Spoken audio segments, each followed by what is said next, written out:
जड़ी बूटी ले लो, बाल बढ़ाने वाली जड़ी बूटी, सिर्फ 5 रुपए में। बाल बढ़ाने वाली जड़ी बूटी सिर्फ 5 रुपए में? जरा देखो तो। सुधा को अपने बाल बढ़ाने थे, उसके लिए अब वो कुछ भी कर सकती थी। उसने बूढ़े आदमी से जड़ी बूटी खरीद ली। उस आदमी ने कहा, इस जड़ी बूटी को जोर जोर से पीसना, पीसने से तेल निकलेगा।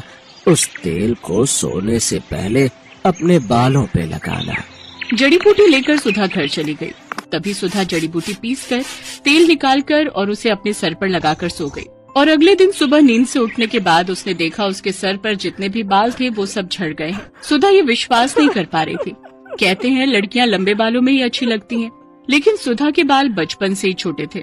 उसके बाल बढ़ते ही नहीं थे। ऊपर से वो सांवली भी थी और दूसरी ओर उसकी बहन राधा के लंबे और घने बाल थे और राधा गोरी भी थी। इसीलिए राधा बचपन में हमेशा सुधा को चिढ़ाती थी, तू तो मेरी सगी बहन नहीं है, तुझे तो माँ और पापा रास्ते से उठाकर लाए थे, नहीं तो तू इतनी बदसूरत कैसे है। ये सुनकर सुधा हमेशा रोती थी, माँ पापा देखो ना राधा क्या बोल रही है, माँ पापा देखो ना। राधा और सुधा की माँ शमिता कहती थी, रो क्यों रही है सुधा, राधा ने कुछ गलत तो नहीं कहा, तू बदसूरत है, तेरे सर पर बाल भी नहीं है, मुझे ऐसी बेटी नहीं चाहिए थी। सुधा का पिता भी उससे प्यार नहीं करता था। सुधा को हमेशा हर किसी से नफरत ही मिलती थी। ऐसे ही बड़ी हुई सुधा। हर रोज वो रात को रोती थी और भगवान से प्रार्थना करती थी, हे भगवान कुछ चमत्कार करवा दीजिए, मेरे पैर तक लंबे बाल उगा दीजिए, प्लीज भगवान प्लीज। और इसी तरह सुधा और राधा दोनों जवान हो गए। आज सुधा को लड़के वाले देखने के लिए आने वाले हैं। सुधा आईने के सामने बैठकर तैयार हो रही है। उसके सर पर अभी भी ज्यादा बाल नहीं है।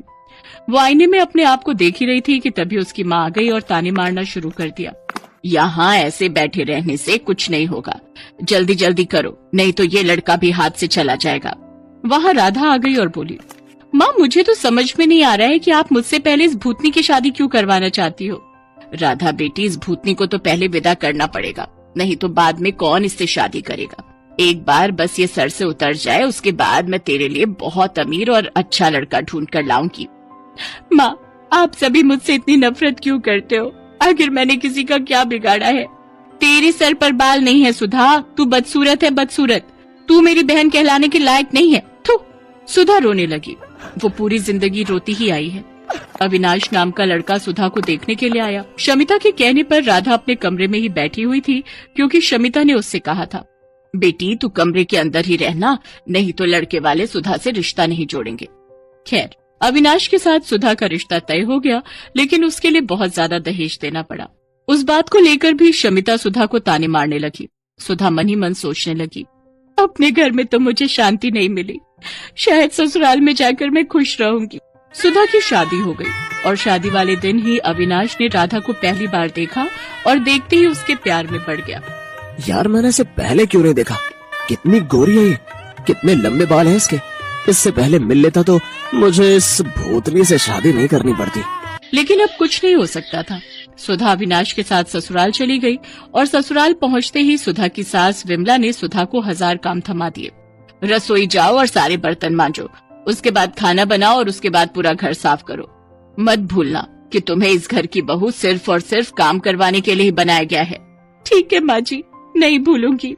सुधा बिना थके काम करने लगी। उसकी सास और उसका पति उसके छोटे छोटे बालों को लेकर मजाक उड़ाने लगे। तुम्हारे बाल तो मुझसे भी छोटे हैं सुधा। ये तो पूरी नौकरानी लग रही है। हाँ हाँ, मुफ्त की नौकरी। अविनाश मजाक उड़ाता ही गया और एक दिन उसके साथ राधा की मुलाकात हो गई। राधा को अपने लंबे बालों को लेकर बहुत अहंकार था। वो सुंदर भी थी। अविनाश को उससे प्यार हो गया और राधा भी अविनाश को पसंद करने लगी। और एक दिन अविनाश और राधा ने शादी कर ली। राधा अविनाश के घर चली आई। ये देखकर सुधा को जैसे सदमा लग गया। राधा, राधा तू मेरे साथ ऐसा कैसे कर सकती है? तूने मेरे पति से शादी कर ली। चुप रह, समझी ना? अविनाश तो तुझसे प्यार भी नहीं करता है, वो सिर्फ मुझसे प्यार करता है। हाँ हाँ, ऐसे बिना बाल की औरत से कौन प्यार करेगा? मुझे तो लंबे बालों वाली लड़कियां पसंद है। सुधा बस अकेली चुपके से रोती रही। अगले दिन वो बाजार गई और देखा एक बूढ़ा आदमी जड़ी बूटी बेच रहे हैं। जड़ी बूटी ले लो, बाल बढ़ाने वाली जड़ी बूटी, सिर्फ 5 रुपए में। बाल बढ़ाने वाली जड़ी बूटी सिर्फ 5 रुपए में? जरा देखो तो। सुधा को अपने बाल बढ़ाने थे, उसके लिए अब वो कुछ भी कर सकती थी। उसने बूढ़े आदमी से जड़ी बूटी खरीद ली। उस आदमी ने कहा, इस जड़ी बूटी को जोर जोर से पीसना, पीसने से तेल निकलेगा। उस तेल को सोने से पहले अपने बालों पे लगाना। जड़ी बूटी लेकर सुधा घर चली गई। रात को सभी सो गए और तभी सुधा ने जड़ी बूटी पीसकर तेल निकाला और उसे अपने सिर पर लगाकर सो गई। और अगले दिन सुबह नींद से उठने के बाद उसने देखा उसके सर पर जितने भी बाल थे वो सब झड़ गए हैं। सुधा को जोर से रोना आ गया। ये क्या हो गया? मेरे सारे बाल झड़ गए, अब मैं क्या करूं? सुधा जोर जोर से रोने लगी और उसे इस हालत में अविनाश, विमला और राधा ने देख लिया। ये क्या, तू पूरी तरह से गंजी हो गई? छी, मैं देख नहीं पा रहा हूँ तुम्हारी तरफ, मुझे उल्टी आ रही है। सुधा, तुम निकलो यहाँ से। यहाँ तुम्हारी कोई जरूरत नहीं है। तुम इस घर में रहोगी तो इस घर का नाम बदनाम होगा। सभी ने मिलकर सुधा को घर से निकाल दिया। सुधा रोती हुई एक जंगल में चली गई। जंगल में वो एक पेड़ के नीचे बैठकर रोने लगी। उसी पेड़ पर एक पंछी रहती थी। उसने सुधा को रोते हुए देखकर कहा, तुम रो क्यों रही हो? सुधा ने उस पंछी को सब कुछ बताया। रो मत, ज्यादातर इंसान बुरे होते हैं, इसीलिए तो हम जंगल में रहते हैं। इस जंगल में सब कुछ है, बड़े से बड़ी बीमारी का इलाज है यहाँ। एक फल है, उसका रस निकालकर सर पर लगाने से बाल बड़े हो सकते हैं। सच? कहाँ मिलेगा मुझे वो फल? मैं लाती हूँ। उस पंछी ने कुछ ही देर में सुधा को फल ला कर दिया। उस फल का रस निकालकर सुधा ने सर पर लगाया और उसके बाल उगने लगे। उसके बाल सर से पैर तक आ गए, काले लंबे घने बाल, ठीक जैसा सुधा चाहती थी। सुधा ने पंछी से कहा, अच्छी पंछी, तुम्हारा बहुत बहुत धन्यवाद। मैं इस फल का रस लड़कियों को बेचना चाहती हूँ, उन लड़कियों को जिनके बाल नहीं उगते, ताकि उन्हें भी मेरी तरह परेशानियों का सामना न करना पड़े। सुधा जंगल से निकलकर फल का रस बेचने लगी और एक दिन उसे अविनाश और राधा ने देख लिया। तुम सुधा हो ना? हाँ, क्यों? अरे वाह, तुम्हारे इतने लंबे बाल कैसे हो गए? इस फल का रस निकालकर सर पर लगाने से। तुम बहुत खूबसूरत लग रही हो। क्या तुम मेरे साथ घर आना चाहोगी? ये सब देख और सुनकर राधा को जलन हो रही थी।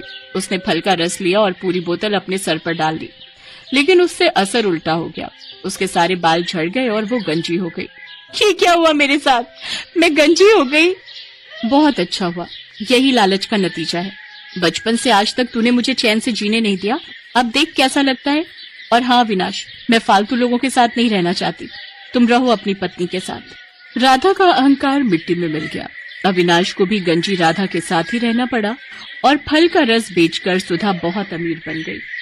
चारों तरफ उसके बाल के चर्चे